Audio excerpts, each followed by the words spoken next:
NPIAS lists general aviation as an airport category, but it further breaks it down based on the airport's role or influence in the overall system. The role or influence on the overall system. Your supplemental text in the article that I asked you to read by the FAA called GA Airports, a National Asset, goes into great detail on this material. The link to that article is in your presentation, as well as you will find a PDF version of the article in your course resources section.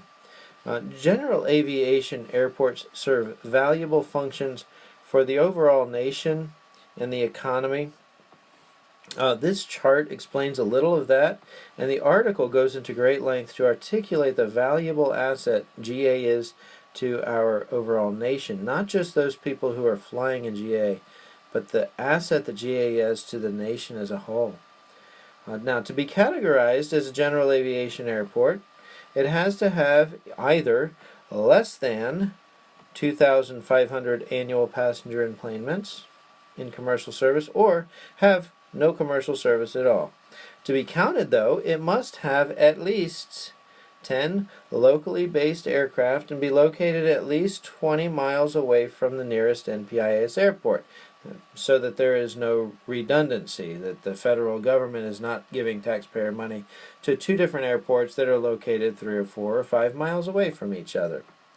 Now, of the GA airports, there are over 2,500 of them listed in NPIAS, and they are the nearest source of air transportation for almost 20% of the U.S. population. However, while many GA airports are small, let's not paint a picture that they all are. Take Van Nuys, for example. Van Nuys, California. They have around 400,000 takeoffs and landing operations annually.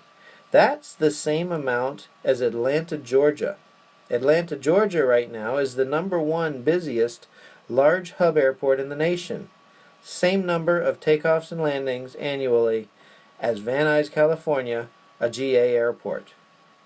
And Atlanta has 5 runways. Van Nuys has only 2. So, read the article, review the presentation, and become familiar with this criteria used to define the GA airports of the national, regional, local, and basic airports under general aviation. Unclassified airports are those simply that did not fit into the NPIAS categorical definitions. NPIAS and industry are working together to try and work those in some way. But now that we have a handle on airport categories both in commercial aviation and in general aviation, in the next video we will discuss airport ownership structures.